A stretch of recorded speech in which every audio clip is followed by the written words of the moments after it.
Hare Krishna.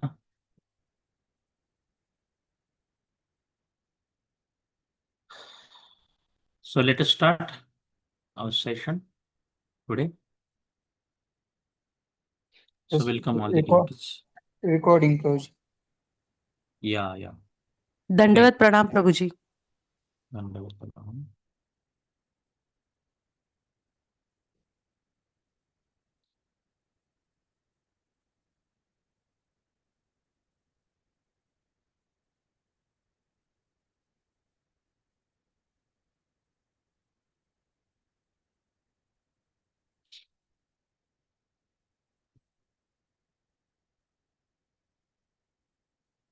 हरे कृष्णा। ओम नमो भगवते वासुदेवाय। ओम नमो भगवते वासुदेवाय। ओम नमो भगवते वासुदेवाय। नमो भगवते ओम अज्ञानतिमिरन्धस्य चक्षुरुन्मिलितं येन नमो विष्णुपादाय कृष्णपक्षाय भूतले श्रीमते भक्तिवेदान्त स्वामी नाम्नि नमस्ते नमस्ते सरस्वती सरस्वती देवे गौरवाणी प्रचारिणि विशेषवादिपाश्चात्यदेशतारिणि विशेषदेशकारिणि जय चैतन्य श्री कृष्ण चैतन्य प्रभु नित्यानंद शिवासादि गौर श्रीवासादि हरे गौर कृष्ण भक्त हरे कृष्ण हरे कृष्ण कृष्ण हरे हरे हरे राम हरे राम हरे हरे हरे कृष्णा। हरे Krishna.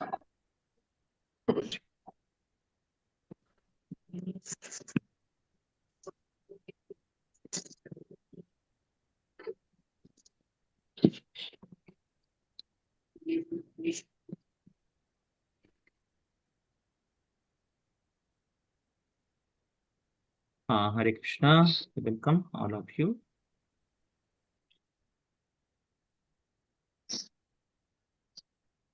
So let us start our discussion, Yes, continuation from the chapter 5. Last half an hour almost we dedicated just to understand what is the connection between the chapter number 4, chapter 5, why Arjuna is asking that question again, the same question what he asked in the chapter 3, and also then we also discussed the title name Karma Sannyasa Yoga. What is a karma, and uh, who can give up the karma, who cannot give up the karma. Then we also discuss about how Nishkama Karma Yogi Swavasana Anu Sarena, they one accept the prescribed duty within Varanashrama, which is Prakriti Jair Guner. Those who have basically here Karmanishtha and Vasana, then Varnashrama duties are there to purify their heart. But for the Bhakta, it is the limbs of the Bhakti, because he is having Bhakti Nishtha, and whatever anarthas are there within the heart, the devotional service is competent. So for the devotees, that's why it is recommended to follow the limbs of the bhakti, direct bhakti. And for him, that's why Srimad Bhagavatam glorifies the bhakti. Tyaktva sadharman charnam vajamhari. Bhajanna pochat padatato yadi yatra kava vajrabadhamashikim tobarthamapto satam. So, that does it mean that the Varanashrama is not applicable for those who are practicing bhakti? No, it is. It is. So till the point he develops a nishtha, complete nishtha, till the anartha nivritti happens. If his person is engaged as per svavasana anusarena, then he will be peaceful and satisfied, and he can also perform the limbs of the bhakti properly.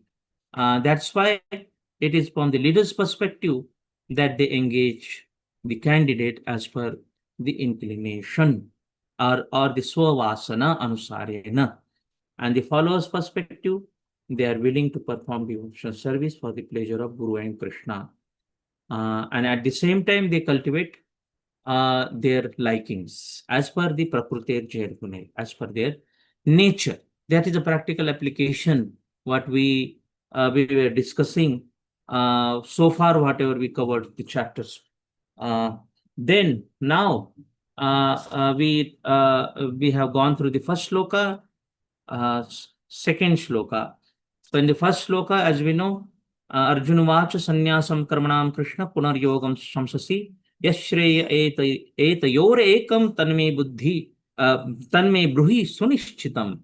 So here Arjuna said that, "Oh Krishna, first of all, you asked me to renounce work, and then again you recommend work with devotion. Now, will you kindly tell me definitely what of the two is more beneficial?" Now, here he is directly not coming to the point, "Oh, I'm bewildered," or your vacha be vyamishrevena vakyena buddhim mohayasiva me. That's what he was mentioning in the third chapter.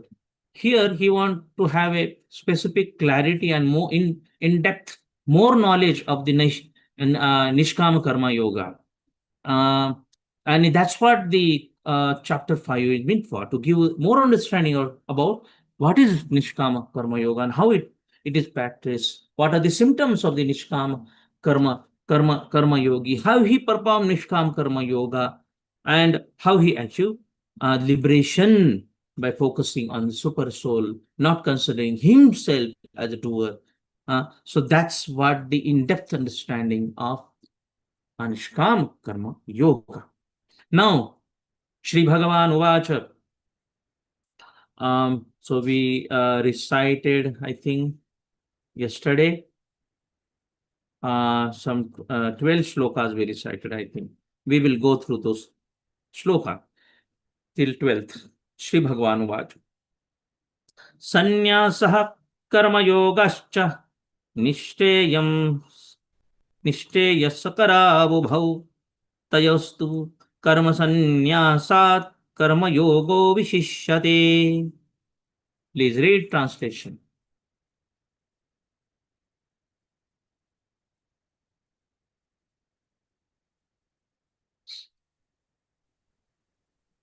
Somebody else like to volunteer?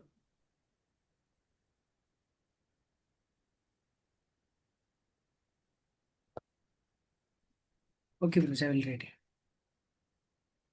Yeah. The personality of Godhead replied, "The renunciation of work and work in devotion are both good for liberation. But of the two, work in devotional service is better than renunciation of work." Yes. Sannyasah karma yogascha nishreyasam karavuhu. Nishreyasam karavuhu means that both sannyasa and karma yoga, nishreya, that means both are leading to the path of liberation. That means both paths are good for liberation. But tayostu, amongst these two, tayo astu karma sannyasat karma yogo vishishyate. Rather than karma sannyas, karma yoga is vishishyate, is better. That means here karma yoga is better than karma sannyas. Now karma yoga here means specifically nishkama karma yoga is better than the karma sannyas. And specifically the meaning of yoga here, karma yoga, the way the Prabhupada takes and translate, and the way the Acharya takes and translate. Acharya Vishwanath Chakravarti Thakur Baldev Vidyabhushan with focus on translating Karma Yoga as Nishkama Karma Yoga. And Prabhupada always translate the Karma Yoga, this word, as Krishna consciousness or the devotional service. And that's what Prabhupada purport will be. Devotional service is better than karma sannyasa. Vishishyate.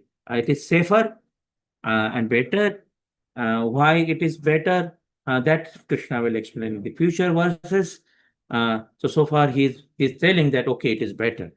Why better? Now in the purport also Prabhupada will mention the three things mainly we should keep in mind. Why devotional service or karma yoga in the bracket, Nishkam Karma Yoga, NKY, and shortcut NKY, you can always write Nishkam Karma Yoga. So why NKY is better than the Karma Sannyasa? Sannyasa.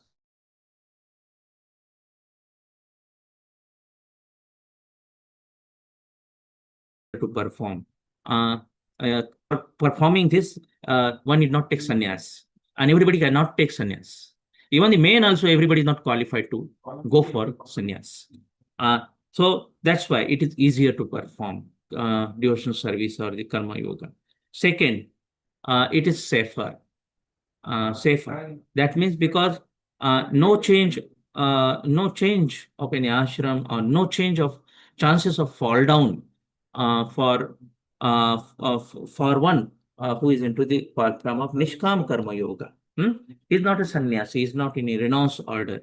So there is no risk involved. There is no risk involved. Third, because it contains the jnana within. The devotion service contains the jnana or the knowledge within. So that because of the three factors, it is better. Let us see the purport. So Prabhupada write okay, translation that work in devotion. So work in devotion service is better than renunciation of work, because work in devotion service is easier than the renunciation. And also it brings absorption. Okay, purport, fruitive activities are cause of material bondage. As long as one is engaged in activities aimed at improving standard of bodily comfort, one is sure to transmigrate to different types of the bodies, thereby continuing material bondage perpetually. So this is confirmed in Srimad Bhagavatam. Nunam pramattah kurute vikarma yadindriya pritaya apnunoti sadhu manne yat atmanoyam asanna pikleshada ashadeha parabhavastavat bodhajatam yavanna jijnasatmatma tattvam yavat kriyastabaditam manovai karmat कर्मात्मकं येन शरीरबन्धः एवं मनः कर्म वशं प्रयुक्ते अविद्ययात्मनि उपधीयमाने प्रीतिर्न यावन्मयि वासुदेवे न मुच्यते देहयोगेन तावत्. Yeah. So translation. Can somebody read the translation part?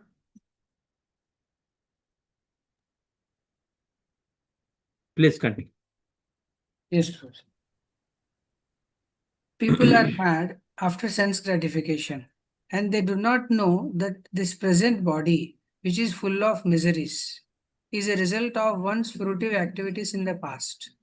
Although this body is temporary, it is always giving one trouble in many ways. Therefore, to act for sense gratification is not good. One is considered to be failure in life as long as he makes no inquiry about his real identity. As long as he does not know his real identity, he has to work for fruitive results for sense gratification. As long as one is engrossed in the consciousness of sense gratification, one has to transmigrate from one body to another. Although the mind may be engrossed in fruitive activities and influenced by ignorance, one must develop a love for devotional service to Vasudeva. Only then we can have the opportunity to get out of the bondage of material existence. Yes, so last verse, especially, evam manah karma vasham prayukte avidyayatmani upadhiyamane प्रीतिर्न यावन्मयि वासुदेवेन मुच्यते देह योगेन तावत्. Although the mind may be engrossed in fruitive activity and influenced by the avidya, ignorance, one must develop a love for bhakti to Vasudeva. Only then can one have the opportunity to get out of the bondage of material existence. And that is a real victory for the jiva. On the opposite side, there is parabhav, tavat, because he's not inquiring. Yavan na jigyasma atma tattva. And ultimately, the atma tattva should lead to the devotional service. And one who leads to the devotional service, there is no danger for him. Again, he need not be part of the samskriti, the material world. So only then can one have opportunity to get out of the bondage of material existence. Okay. Therefore, jnana or knowledge that one is not this material body but spirit soul, jnana is not sufficient for liberation. One has to act in the status of spirit soul. Otherwise, there is no escape for them from the material bondage. And that is the difference between basically the devotee and the Mayavadi impersonalist. The Mayavadi, even sannyasist, those who have studied the Vedanta, they have come to the conclusion that yes, material body is miserable, spirit's soul is eternal. We and Mayavadi, till this point, there is no difference. But just understanding that the self as a Atma is not sufficient unless and until one acts on the platform of Atma. So that's what the devotional service is all about. Devotional service is a direct application of the philosophy of Atma Tattva in practice. It's Atma Tattva knowledge, jnana, should lead to basically action plan. What is that action? What Mayavadi impersonate can act, because they don't accept only Krishna's rupa form. So there is no seva.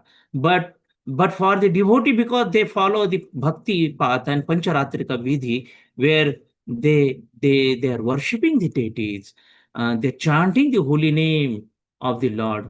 Personalistic approach is more safer and absorbing for the mind, and also suskam kartum avyayam, very, very pleasingly can be performed. That's what. Action in Krishna consciousness is not, however, action on the fruitive platform. Activities performed in the full knowledge strengthen one's advancement into real knowledge. Here is a very good statement. Without Krishna consciousness, mere renunciation of fruitive activities, that means karma sannyas, does not actually purify the heart of a conditioned soul. That is called basically falgu vairagya, the false renunciation. As long as the heart is not purified, one has to work on the fruitive platform. But action in Krishna consciousness automatically help one escape the result of the fruitive action, so that one need not descend to the material platform. Therefore, action in the Krishna consciousness is always superior to the renunciation, which always enters risk of falling. So renunciation without Krishna consciousness is incomplete.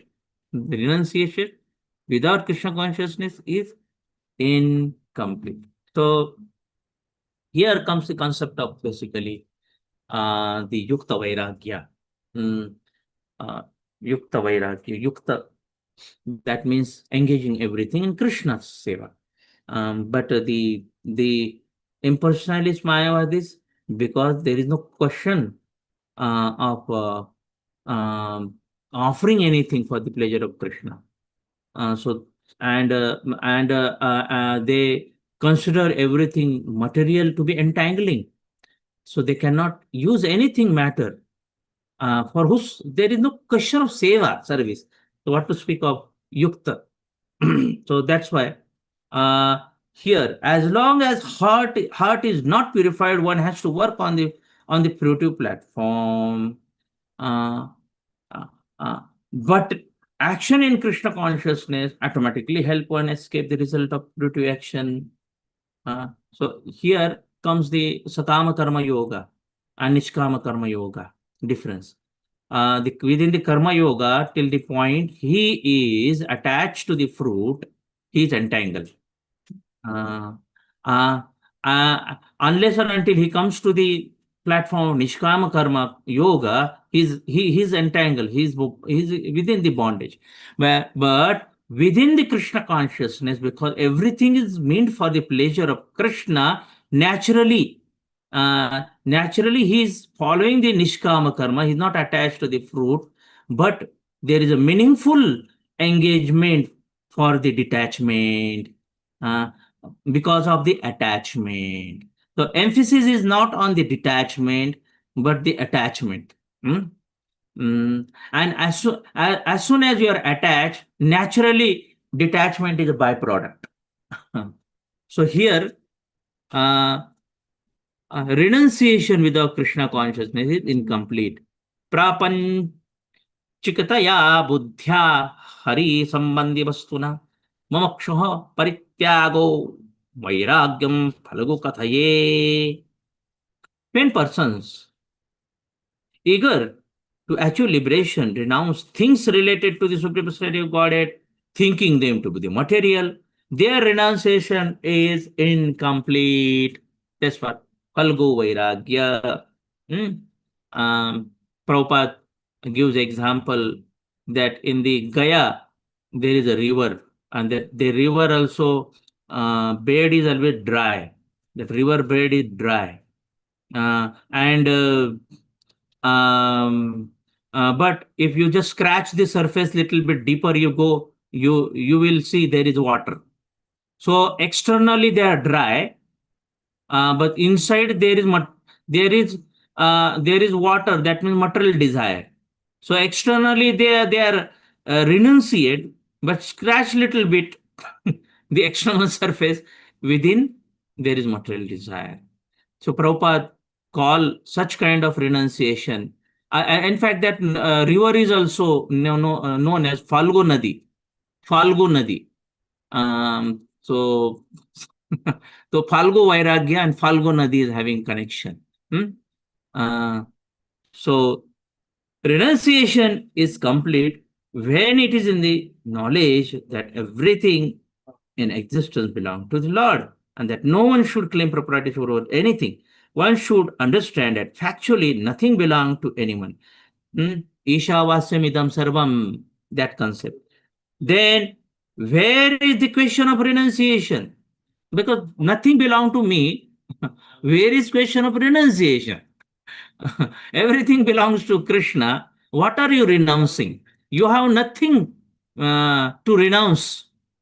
So one who knows that everything is Krishna's property is always situated in renunciation. That is called Yukta Vairagya. What is that renunciation? Which Vairagya? Yukta Vairagya.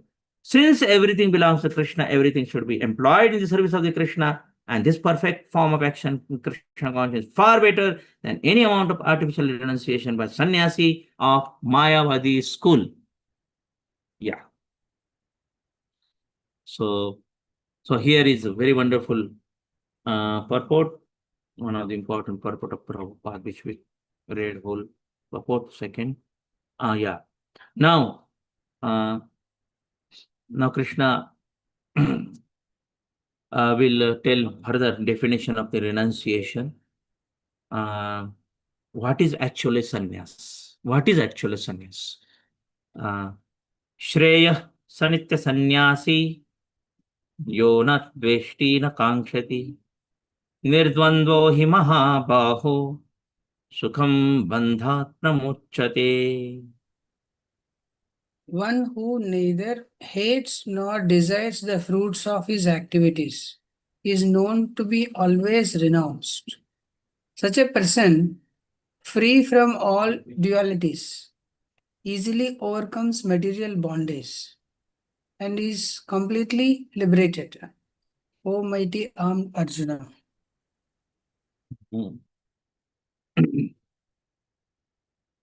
So, Shreya, Sanitya Sannyasi, who is that Nitya Sannyasi? Yona Dveshti na Kankshati.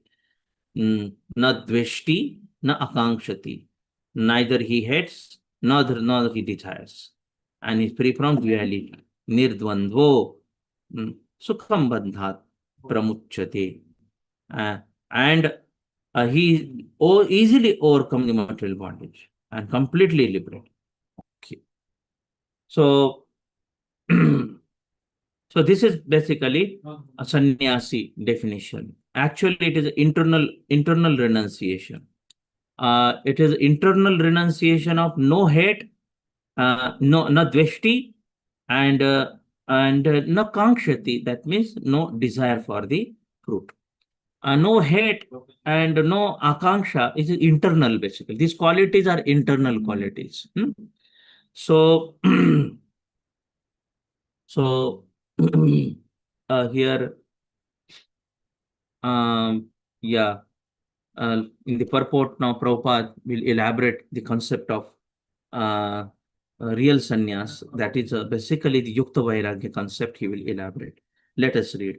One who is fully Krishna conscious is always renounced because he feels neither hated nor desire for the result of his action. Such a renounce are dedicated to the transcendental loving service of the Lord and fully qualified in knowledge because he knows his constitutional position in his relationship with Krishna, because he knows his constitutional position, Swarupa, in relationship with Krishna.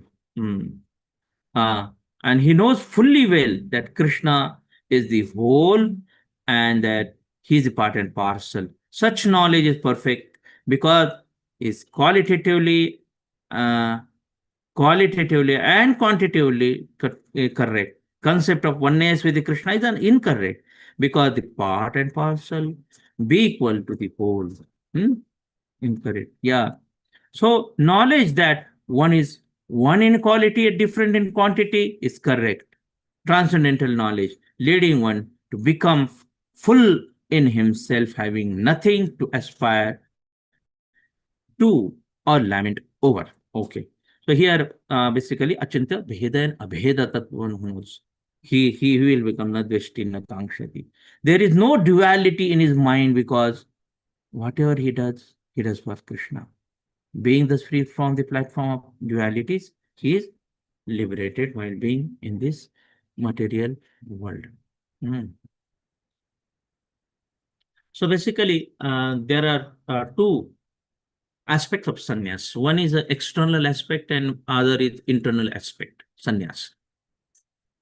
So one is a form and second is a substance. Form means what? External appearance. That means dress, color of the dress, especially. That is the external appearance of renunciation. Then second, it comes the internal, basically substance of renunciation. That means internal renunciation. That means was consciousness. So it is not the form that matters. Form doesn't matter. What matters is internal consciousness, because Krishna didn't spoke about definition of sannyasi, the color of dress. Definition of sannyasi, he is specifically mentioning the spirit of renunciation. That means what? Even a grahastha can be a sannyasi. It's a spirit of renunciation. If it is in the spirit of renunciation, the form will not remain if the internal substance is neglected. Form will also go if internal substance is neglected. That does not mean form is not at all important, but form along with the internal substance, that's what matters.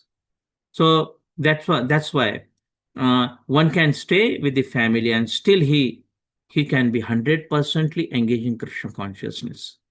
So in those cases, those kind of grahasthas, they are more advanced than so-called sannyasis, who are externally taken the form of a renunciate, but internally they are attached. So that's why here internal submission and surrender. Yeah. So that's what is more important. And in fact, sannyasa ashrama, there is always a chance of a risk factor. That's what is mentioned here. That what is better? Yeah, devotion service is better. Whether you renounce order or grahastha. Most important is devotional service. But that too, giving up the order of renunciation, especially sannyasa, is always there is a chance of risk of fall down. Risk of fall down. Even a Vaishnava sannyasi also there is a risk of fall down. Whether Vaishnava sannyas or the Mayavat sannyas, it's applicable for both. So, so this is a gross misconception that one thinks that in this lifetime I should accept sannyas order before I die. Before I die, I should enter into the sannyas order. This is a gross misconception. To go back to Godhead, one need not enter into the sannyas order. But as a grahastha, one should remain in the spirit of sannyas. Star mark. If somebody is grahastha, then he should be in the spirit of renunciation. That means he's completely detached from the possession of the family, possession of the wealth, possession of whatever everything 100%, 100%. Yeah, by consciousness, not just consciousness. Oh, everything belongs to Krishna. Just not saying, but action, that is engaging everything in the Krishna say. So that is the spirit of renunciation, what is mentioned by Krishna in this verse. That is a Yukta Vairagya. And but to even the practice of the Yukta Vairagya, one need adhikar. One need adhikar. Who can practice Yukta Vairagya?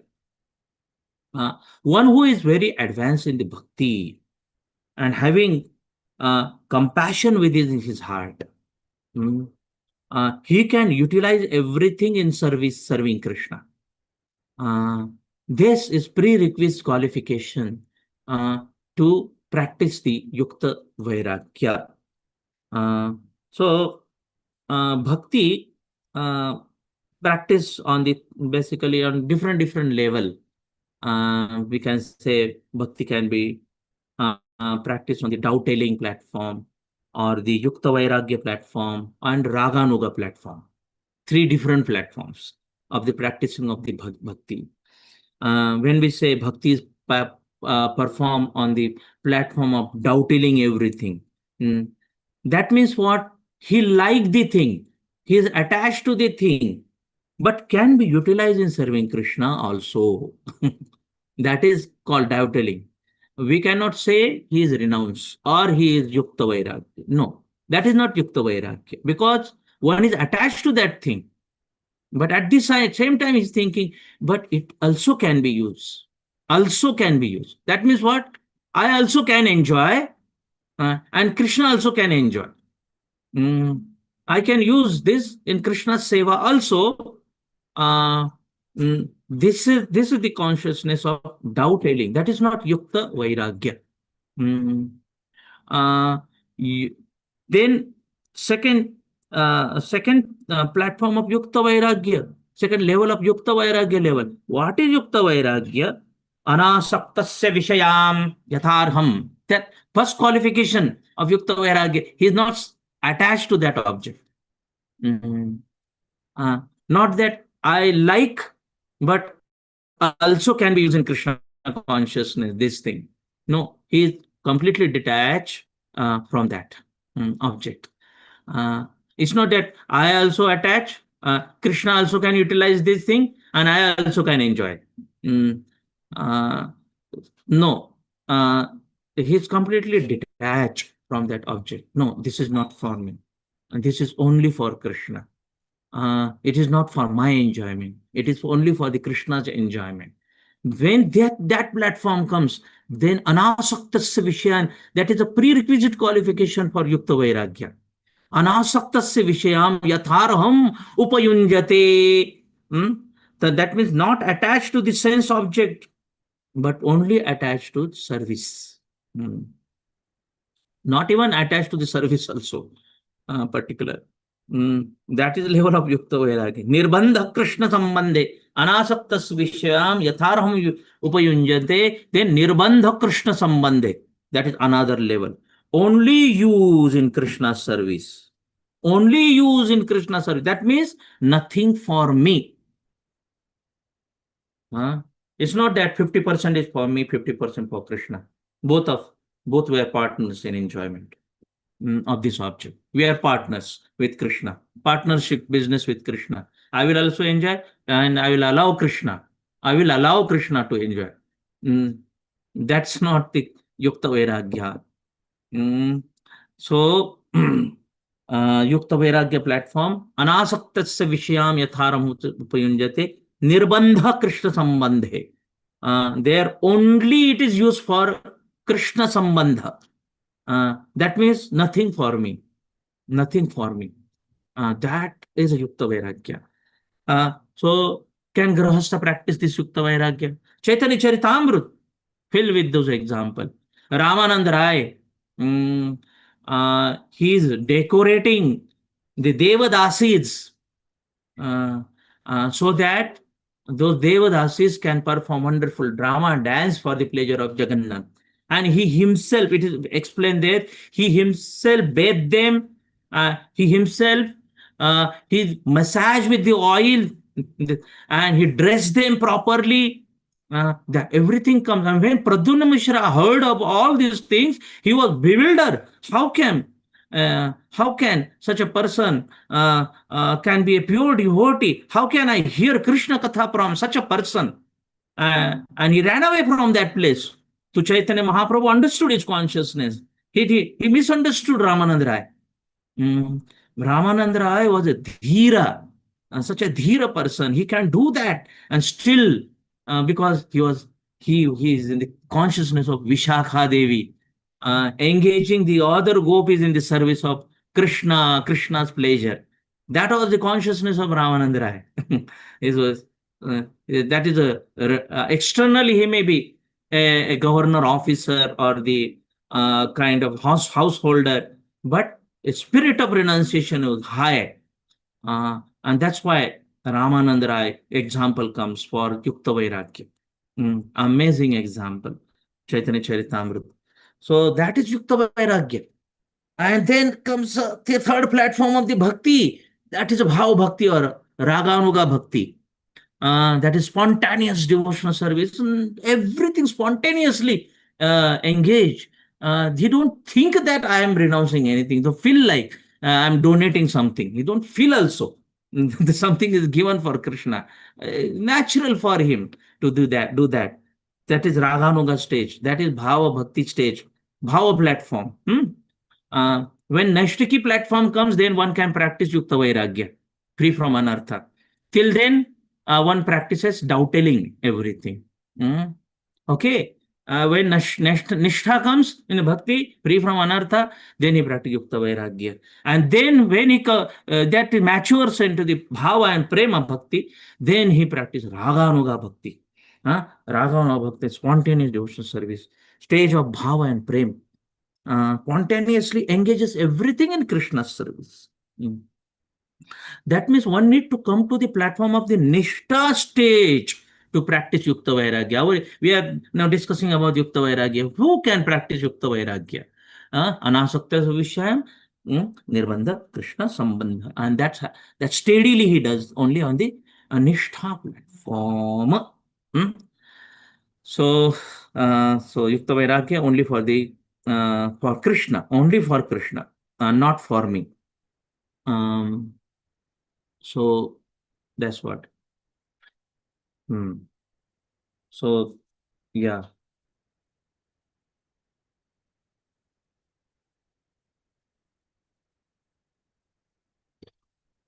So till the point we are attached, then what kind of bhakti we practice? Then for us, what is practical application of this verse? What is practical application of this verse? That till the point where I have asakti, but yes, but we can utilize this in Krishna's seva. For example, one platform is asakti is there, but can be utilized in Krishna's seva. That means, for example, somebody is ready for driving car.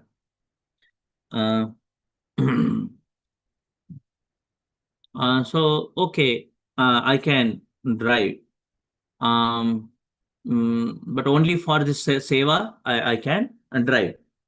To doubtable quality. And there is when we are driving for seva, there is no scope for one's own gratification. He's just doing it as a seva, not for himself. Yeah. But he can drive, and he like to drive. That is one thing is there. I like to drive, and I can do this seva. So there is asakti, but it can be utilized in Krishna's seva. Okay. And second platform, anasakta and nirbandha Krishna sambandha, not attached and can utilize only for the Krishna seva. That is Yukta Vairagya. For example, we give chamar, we give a fan, everything. It's not that while doing chamar and fan, we also, अरे बहुत गर्मी हो गई, थोड़ा इधर भी हिलाओ, भगवान को भी हिलाओ, थोड़ा इधर भी हिलाओ, फिर भगवान को भी हिलाओ. We don't do like that, no. Everything is only for Krishna. पूजा करते समय अगर गर्मी भी लगी, हाँ यार, nowadays deity rooms they put AC, so pujari also gets little comfort. That's a different thing. So here, but actually while doing puja, we don't offer to oneself. Other things okay, my car I will use for myself, and sometimes I may use for Krishna also. So I am asakta, but it can be utilized for the Krishna's seva. Yeah. But second thing is, no, nothing for me. This is not for me. This is only for Krishna only. It is not for me. Nothing is mine. Oh, that is Yukta Vairagya. That is Yukta Vairagya. So this is what. And third category, maybe he's asakta also and not able to use it for Krishna. So he only simply used the things for his own sense gratification. So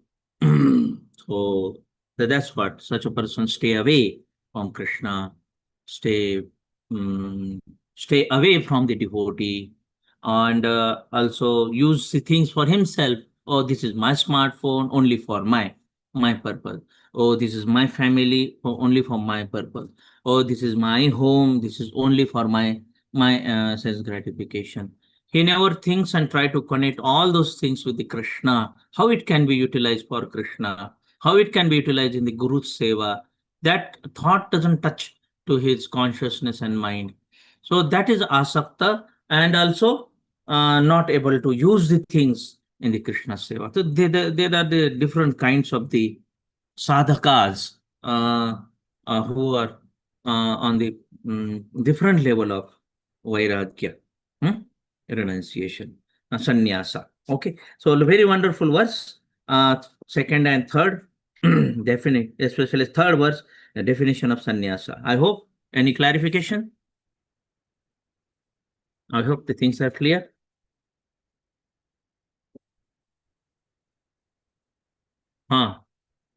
Kindly make notes whenever we have a class. If you like something, you should note it down, because I also note down the things, and so that everybody is benefited. Hmm? Hmm. Hmm. So fourth shloka. Sankhya yogo pratabala pravadanti na panditaha ekam apyasthira samyak ubhayorapi mindate phalam. Only the ignorant speak of devotional service, karma yoga, as being different from the analytical study of the material world, Sankhya. Those who are actually learned say that he who applies himself well to one of these paths achieves the results of both. Okay, so this verse speaking about two parts.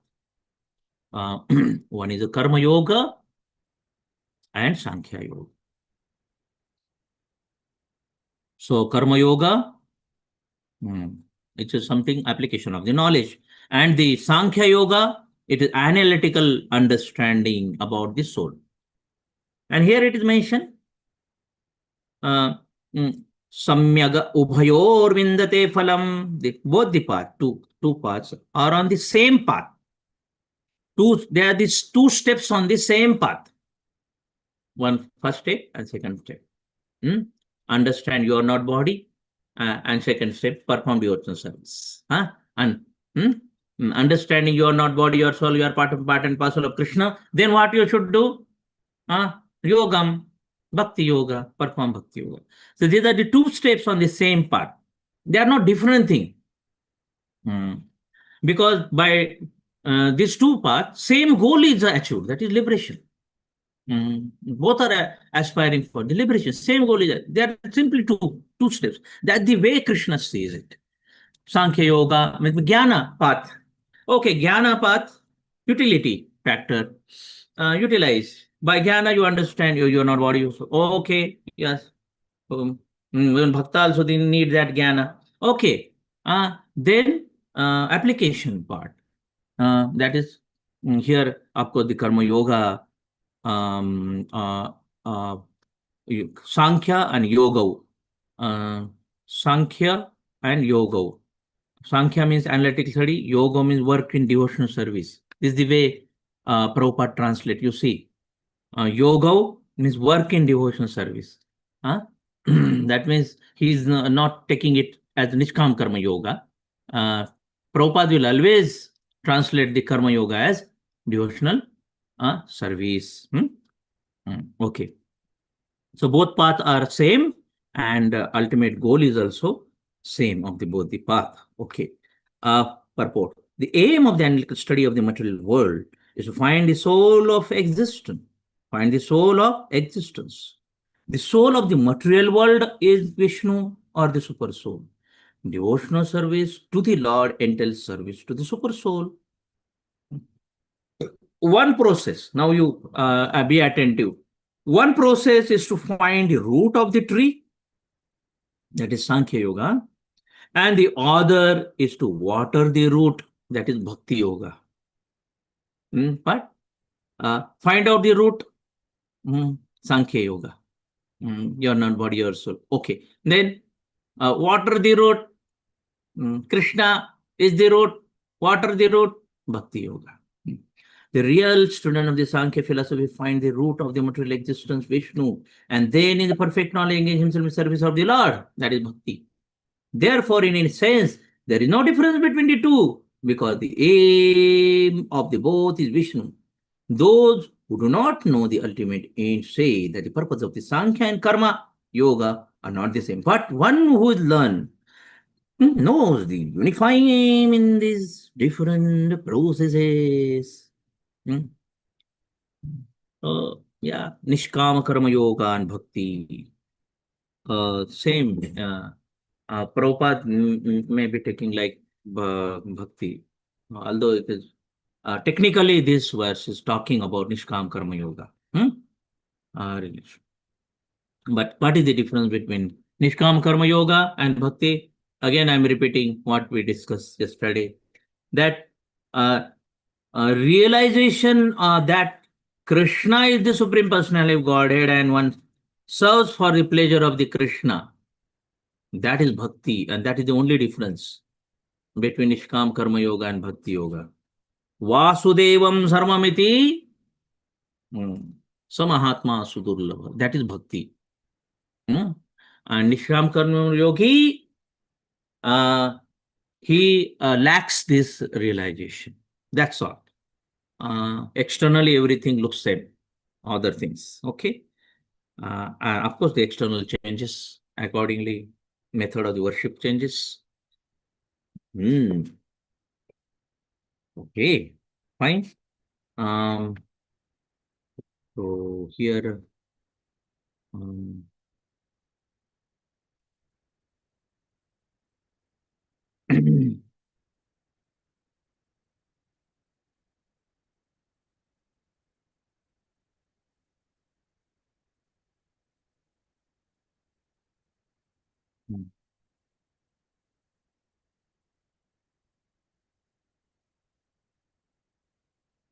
okay,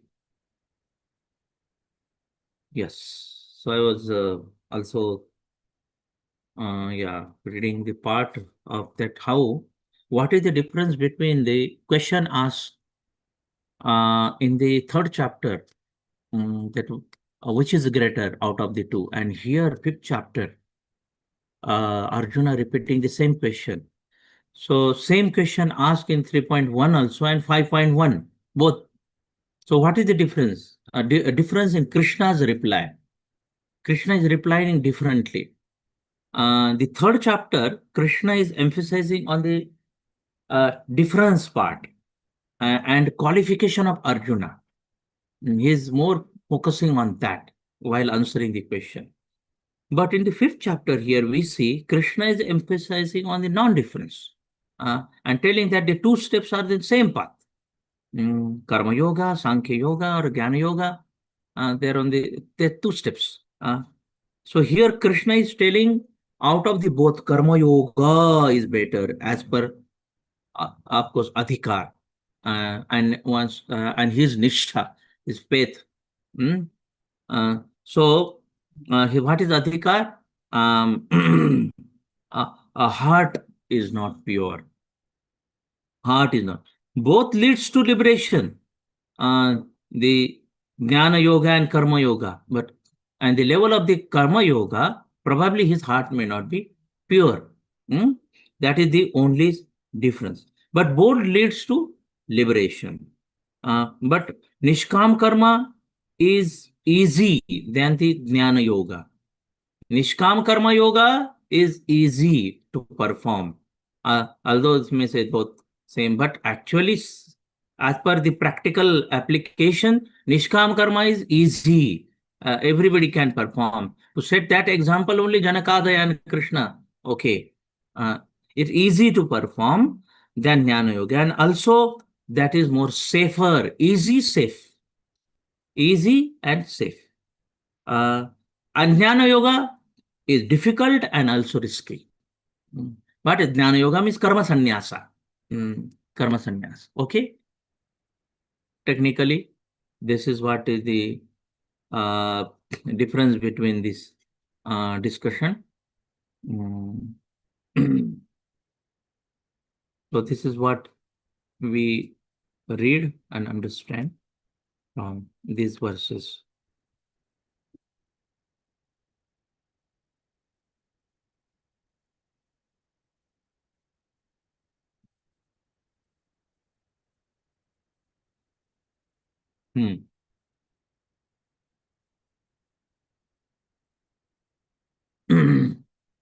Okay. Now we will go next verse, fifth verse. Yat sankhye prapyate sthanam tad yogairapi gamyate ekam sankhyam cha yogam cha yapashyati sapashyati. One who knows that the position reached by means of analytical study can also be attained by devotional service, and who therefore sees analytical study and devotional service to be on the same level, sees things as they are. Okay. Same elaboration. Fourth verse, more elaborated. Why? Why? Ekam, ekam, ekamapyasthita samyak ubhayor vindate phalam. Why? Because yat sankhya prapati sthanam tad yogerapi ganmeti. Whatever you achieve by the sankhya, yogi also achieve the same. Ekam sankham yogam cha sapachati. Okay. So, see sankhya yoga here. Krishna is explaining the Sankhya Yoga from the verse number almost 12 or 13 onwards till verse number 30 in the second chapter. Okay. That is the Krishna's explanation of the Sankhya Yoga. Okay. Fine. And and Kapila Dev is explaining the Sankhya Yoga in Srimad Bhagavatam in third canto, 26th chapter. And there he explained in 76 verses on the Sankhya Yoga elaborately. So when it comes to Bhagavatam, there also Sankhya Yoga comes. Why Sankhya needed then? In Bhagavatam, it deals with the Paramam Nirmatsaranam Satam Dharma Purochita Kaitavatra Paramo. Anything lower is rejected. No, by Sankhya, ultimately, one leads to pure devotional service. It's a stepping stone. Because Sankhya is useful to generate or to evoke the renunciation spirit, detachment from the material object, because material object will not give us pleasure. This conviction comes by Sankhya, and this renunciation in the Maya or the impersonalists, they also have, but that becomes a dry renunciation without bhakti. Simply renunciation is not the object. So devotional service is, there is a not just detachment from the sense gratification, but attachment to Krishna. So that's why in that perspective, one should not say Sankhya Yoga means impersonalists, Mayavadis, and the Bhakti Yogi, they are the devotees, completely doubting everything, they are attached to Krishna. We should not see them to extremes, but they are stepping stones, 2 steps of a ladder, Bhakti ladder. That's why then that is the whole purpose of incarnation of Krishna, Shaktavesh avatar, Kapila Muni.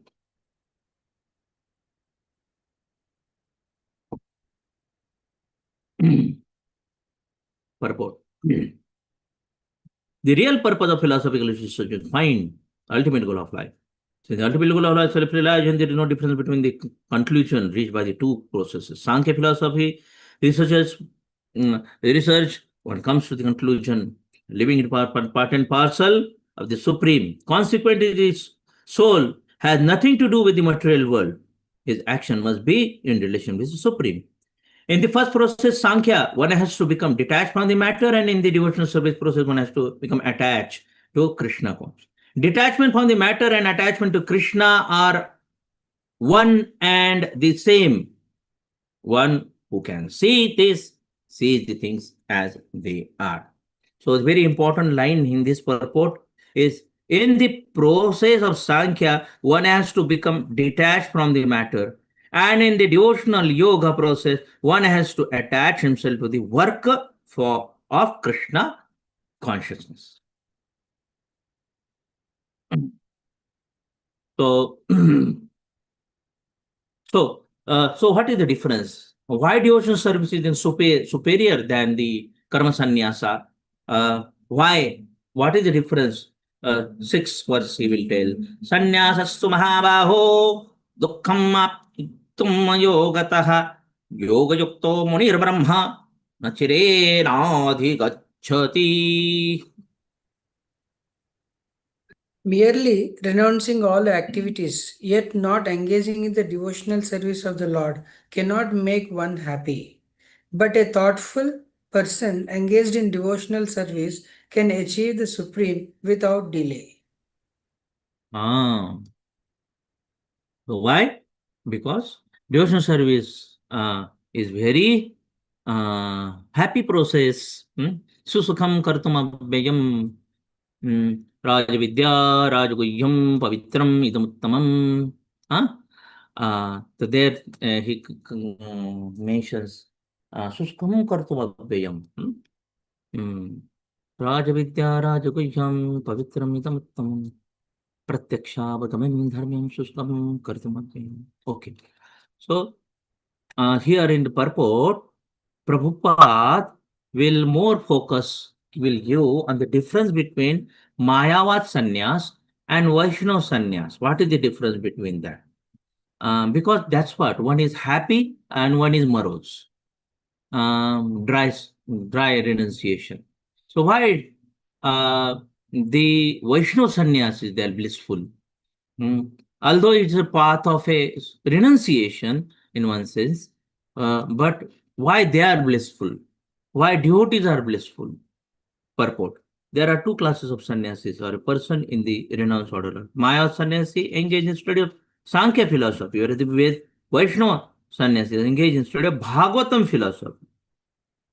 Okay, which affords the proper commentary on the Vedanta Sutra. And Bhagavatam philosophy includes both Sankhya philosophy also. The Mayavadi sannyasi also study the Vedanta Sutra, but use their own commentary called Sharirika Bhashya written by Shankaracharya. Students of the Bhagavata school are engaged in the devotional service of the Lord according to Pancharatrika regulations, and therefore the Vaishnava sannyasis have multiple engagement. So this is most important line in this purport. The Vaishnava sannyasi have multiple engagement in the transcendental service of the Lord.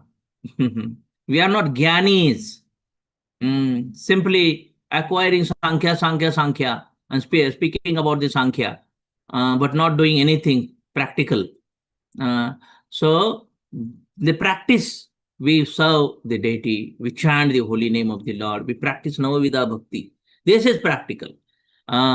So the Vaishnava sannyasis have nothing to do with the material activities, and yet they perform various activities in their devotional service to the Lord. But the Mayavadi sannyasi engaged in the studies of Sankhya and Vedanta and speculation cannot relish the transcendental service of the Lord because of the Jnani tendency. See, Jnani tendency is a contamination. The biggest contamination, even that may come in the bhakta. Thinking that knowledge is only greater than the execution of the devotional limbs of the Navavidha Bhakti. So, Bhakta means Navavidha Bhakti. Shravanam, Kirtanam, Vishnu Smaranam, Pada Sevanam, Archanam, Mandanam, Dasyam, Sakhyam, Matmanivedanam. This is practical application of the Sankhya philosophy.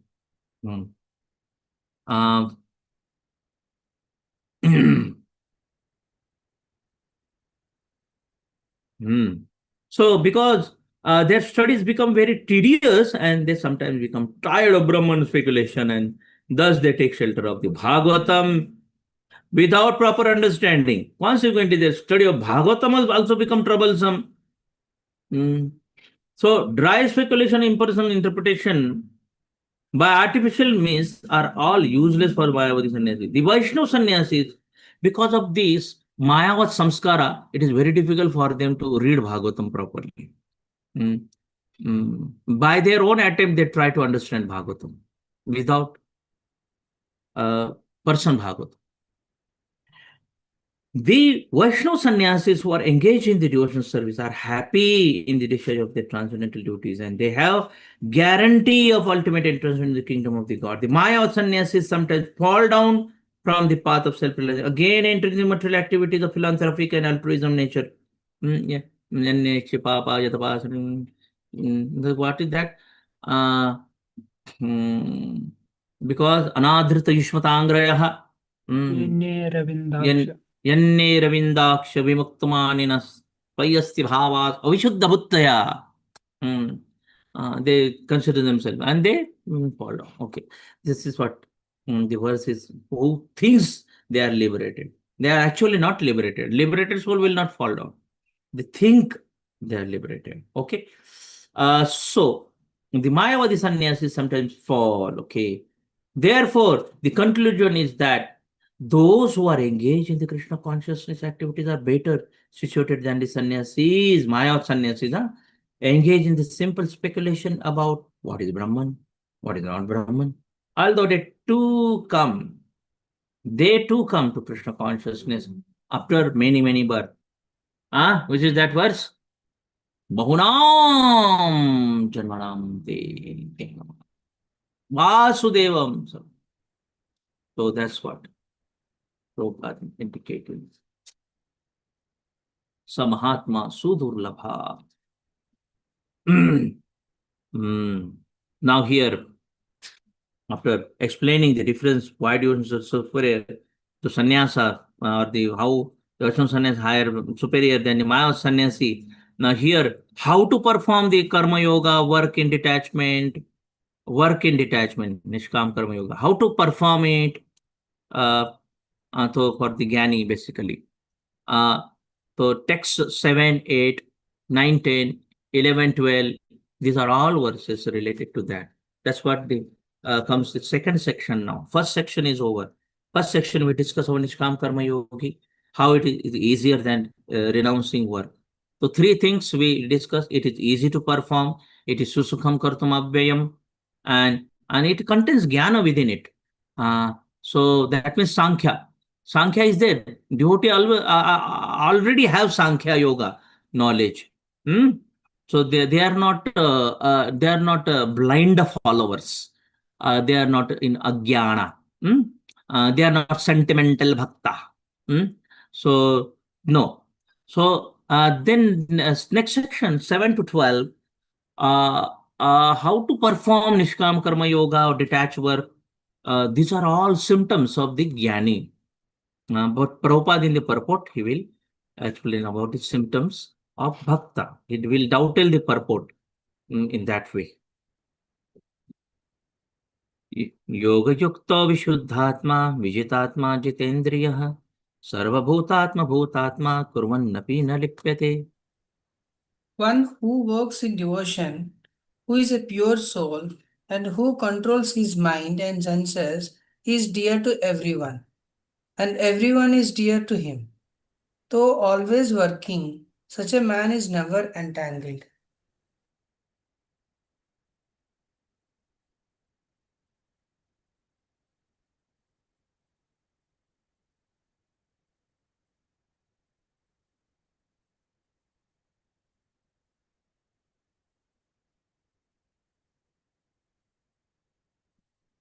So here, Chakravarti Thakur mentions that here is a Jnani who is Jnani, they're performing sometimes karma, but it's not contaminated. Yoga Yukta Vishuddha Atma, Vijit Atma, Jita Indriyaha, Sarva Bhutatma Bhutatma Kurvannapi na lipyate. He will never get entangled. One who work in devotion. Yoga Yukta here, Prabhupada mentioned as Bhakti. For Bhakti, work in devotion. And then Vishuddha Atma, his pure soul. Vijita Atma, that means one who controls Jitendriya, mind and senses, he has control. Sarva Bhutatma Bhutatma, he is dear to everyone, and everyone is dear to him. He is dear to everyone, Everyone is dear to him. Kurvannapi na lipyate, although he's working, but he's not lipyate, he's not entangled. So, very good purport, very wonderful purport, one of the best purport. One who is on the path of liberation by Krishna consciousness, very dear to every living being. And every living being is very dear to me. See, that means one bhakta is dear to everybody.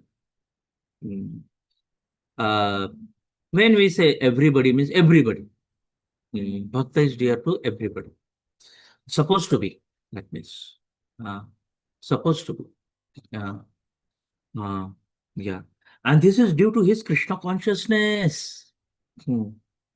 Such a person cannot think of any living being as separate from Krishna, and just as the leaves and branches of the tree are not separate from the tree. Because he feels connection with all.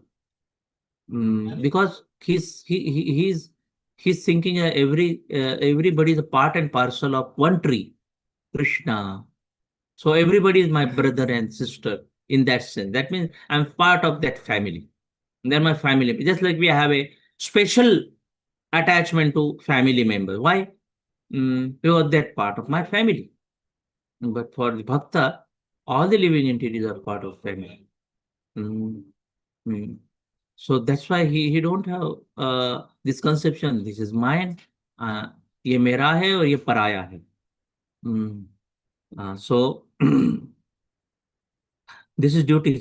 Such a person cannot think of any living being. Okay, he knows very well that by pouring water on the root of the tree, water will be distributed to all leaves and the branches, or supplying food to the stomach, and automatically throughout the body. Because this is very important lines you see. Because one works in Krishna consciousness, please note it down. This line is very important. Next 5 lines. So how is connection is there, you see. Because one who works in Krishna consciousness is servant to all. That means one who's a devotee means I'm servant of this consciousness. Here, and that's why, because he's one who thinks that I'm servant, such a person is always dear. He is very dear to everyone. And somebody thinks, I'm the master. Then nobody likes such a person. And because everyone is satisfied by his work, he is pure in consciousness. Okay. Because he's dear to all, sequence, then he is pure in consciousness. Because he is pure in consciousness, mind is completely controlled. Consciousness is pure, then when consciousness is pure, then controlling the mind is easy. When consciousness is contaminated, then controlling mind is difficult. Who cannot control mind? Whose consciousness is contaminated. So this is the relationship. Who cannot control the mind and senses? Whose heart is impure. The impure heart reflects out as uncontrolled mind. So that's what. Because he is in pure consciousness, his mind is completely controlled. And because his mind is controlled, his senses are also controlled. Okay. And they're connected. Mind is controlled. Okay. Their mind is a reins of the 5 horses senses. Senses you can easily control. Senses may demand, I want this. Desperately I want it. But mind says, no, my dear devotee, that is not for you. So he can easily tolerate the agitation, the waves of the agitation, because his mind is controlled. Because his heart is pure. And because his mind is always fixed on Krishna, there is no chance of his being deviated from the Krishna. No chance. See, this is the sequence. You can write down a chart. Top, Krishna conscious person. Arrow down. Servant of all. Arrow down. Dear to all. Arrow down. Pure in consciousness. One more arrow down. Mind is controlled. down arrow. Because mind is control, senses control. One more down arrow. Mind fix. That's why senses are control, mind control. That's why mind. Where is mind control means what? Because he's not controlling mind like a Mayavadi sannyasi drives. No, because mind is engaged in Krishna. Hmm. Sorry. And because mind is fixed on the Krishna, then there is no chance of deviation from Krishna.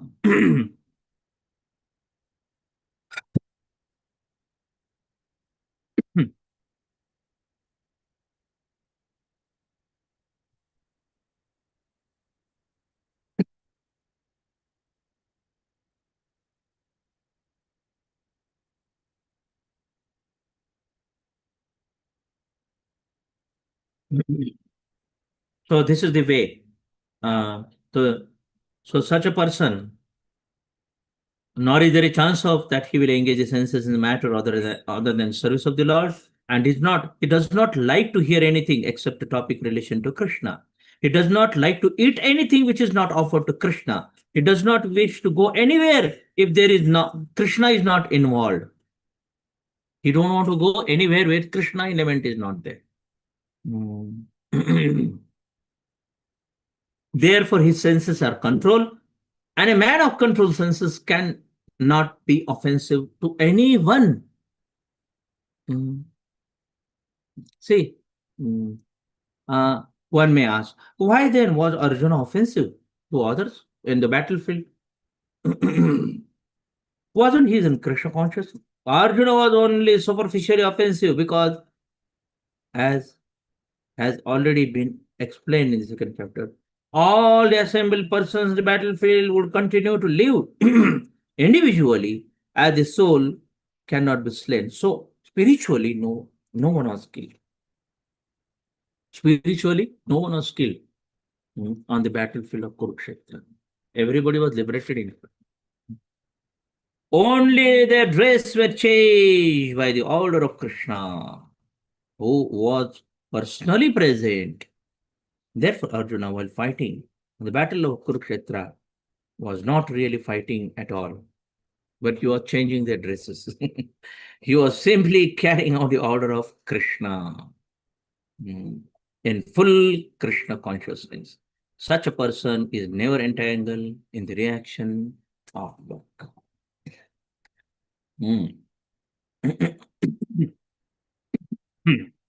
Hey Krishna.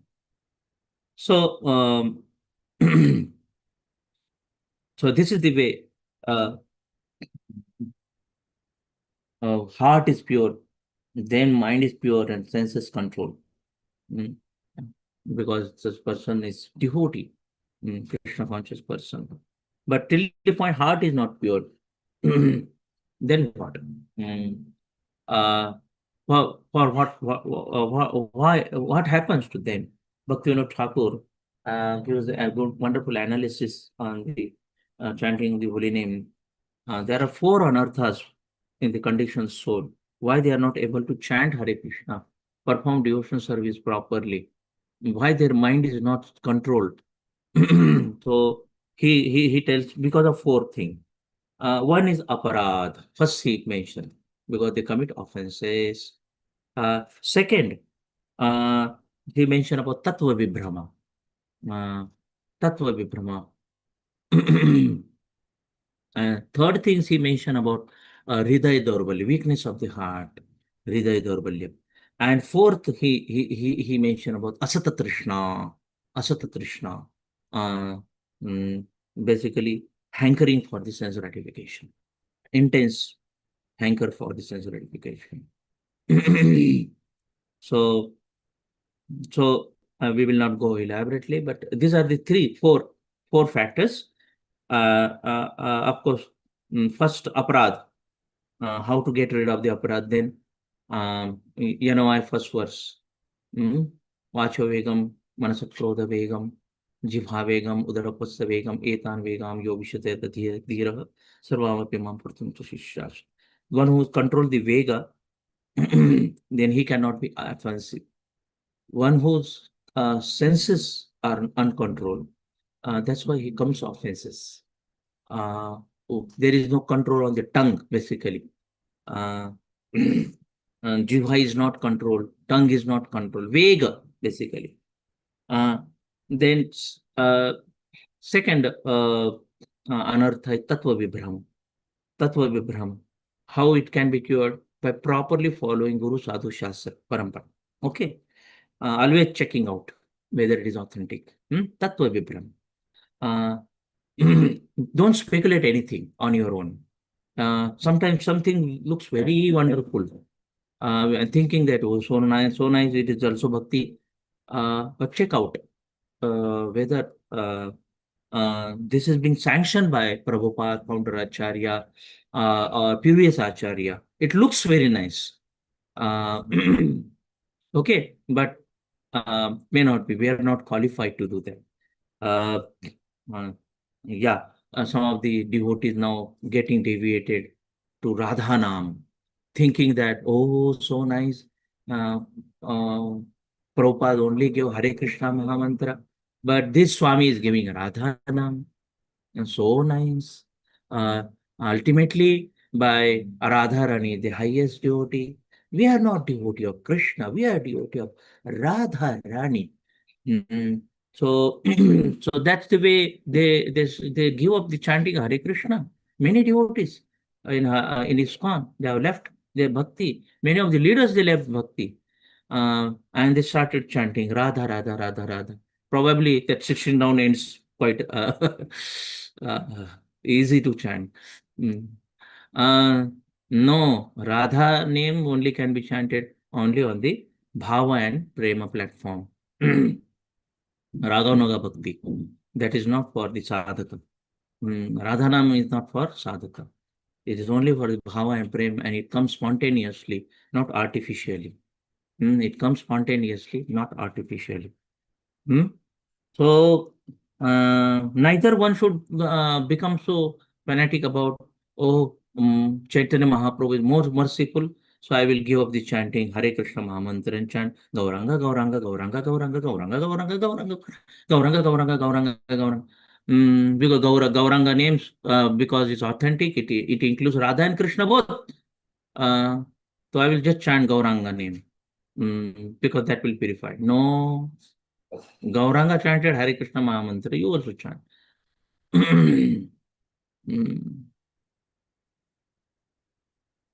Okay. So Tattva Vibhrama. Then third anartha, Hriday Daurbalyam. How to get rid of the Hriday Daurbalyam? Again, Rupa Goswami, verse number 4. Dadati pratikranati kujhamakhyati prachati bhunte bhojayade. Don't practice lonely bhakti. Be with devotee, Baba. So, and have some exchange of love with them. Sometimes come and say, Happy birthday, Prabhu, and take this gift, take this prasadam. Have some exchanges with the devotee. Don't be a Mayavadi, impersonalist, dry life. Have some juice of Krishna consciousness. Have some good exchanges with the devotee. When you see the devotee, at least smile, Baba. Thoda haso, thoda dandavat karo. Okay. Have some exchanges with the devotee, loving exchanges with the devotee. Okay. This is another thing. To get rid of the weakness of the heart, one should have a healthy heart. A healthy heart means open heart, who is exchanging love, because everybody is hankering for love, and you do it for in association of devotee. Guhyamakyati pruchati, in confidence, reveal heart to the devotee, ask for the solution. And also, bhunkte bhojayate, feed devotee, accept prasadam from the devotee. Prasadam, of course, we accept prasadam, we give prasadam. So that's the way the 6 exchanges take place, loving exchanges. Love grows by the 6 exchanges among the 2 Vaishnava. And fourth is Asata Trishna, of course. Asata Trishna, hankering. So that will go gradually as. Okay, we move ahead. The 8th and 9th verse here. Now Krishna is talking about the one Gyan is because he's Jitandriya, and because he is Jitendriya, he's he is a doer, but yet he is not a doer. नैव किंचित करोमीति युक्तो मन्येत तत्त्ववित् पश्यन् शृण्वन् स्पृशन् जिघ्रन् पश्यन् शृण्वन् स्पृशन् जिघ्रन् अश्नन् गच्छन् श्वसन् श्वसन् प्रलपन् विस्तृतं गृह्णन् अन्मिषं निमिषम् अपि इन्द्रियाणि इन्द्रियार्थेषु वर्तन्त इति धारयन्.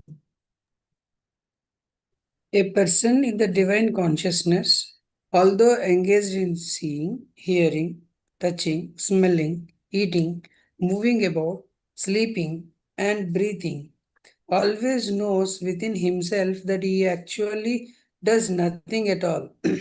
Because while speaking, evacuating, receiving, or opening or closing his eyes, he always knows that only the material senses are engaged with their objects and that he is aloof from them. So although he is doing all these activities, Pashyan, Shranvan, Sprishan, Jigran, Ashnan, Gachan, Swapan, Shwasan, Pralapan, Visrijan, Grinan, Unmishan, Nimshan. Be what he thinks? Indriyan, Indriyartheshu, Vartanta iti dharyan. This is just a relationship between Indriya and sense object. I have nothing to do with that. He is aware of that he is not the doer. He is the doer, but not yet doer. So similar verse is coming in the Guna Guneshu Vartanta iti dhare 3.28.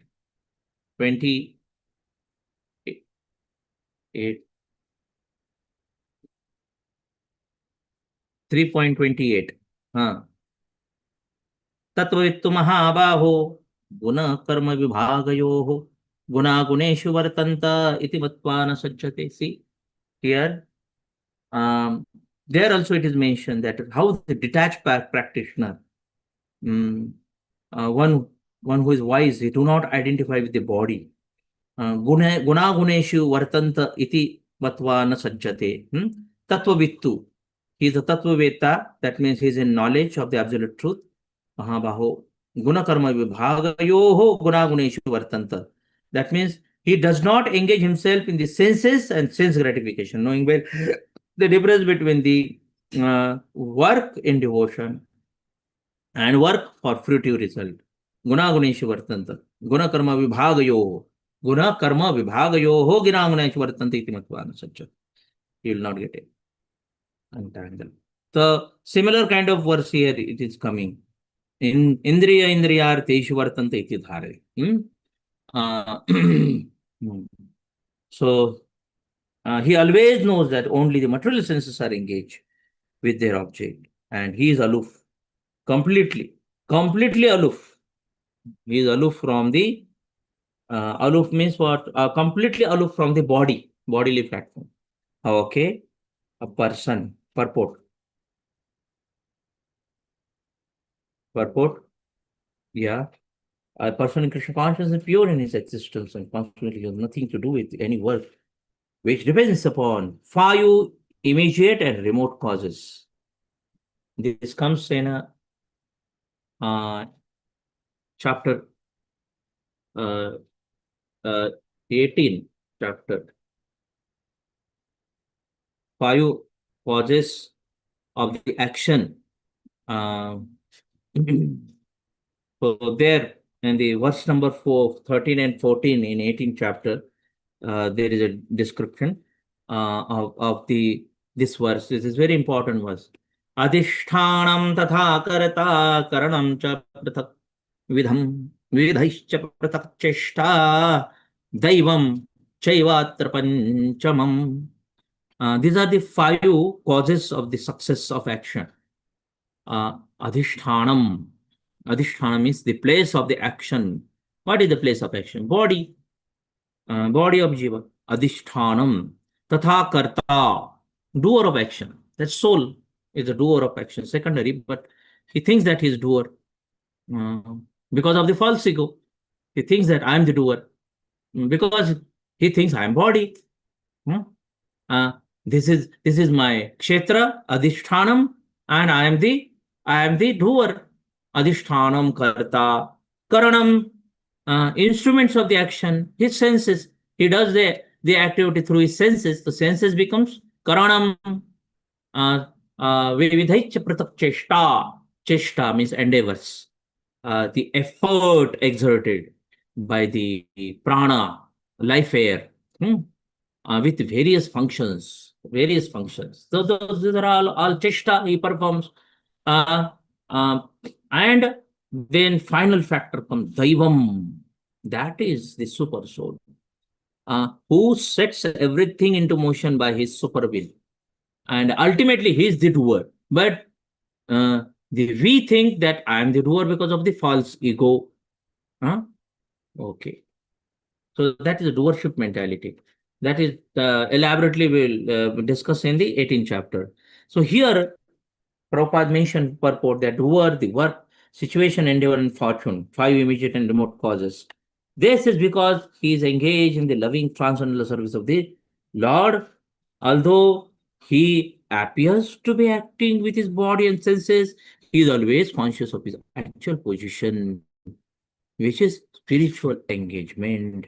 In material consciousness, the senses are engaged in sense gratification, but in Krishna consciousness, the senses are engaged in the satisfaction. Krishna senses, thereby the Krishna conscious person is always free, even though he appears to be engaged in the affairs of the senses.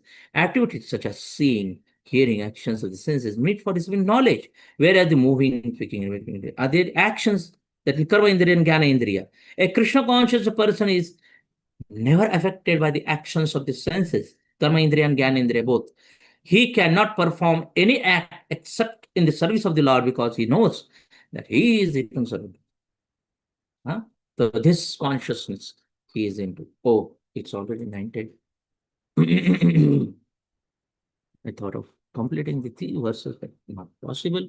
Tomorrow we will continue from the verse number 10 onwards. Please note down, we covered till verse number 9. Let us meet tomorrow to continue the same theme of how the Karma Yogi or Nishkam Karma Yogi performs his action with what? Consciousness. Work with detachment means what? More elaborately than what he discussed in previous chapters. Okay. Thank you. Thank you, Prabhu. Hare Krishna. Thank you. Thank you. Thank you, Prabhuji. Hare Thank you. Hare Krishna, Prabhuji. Hare Krishna. Thank you very much.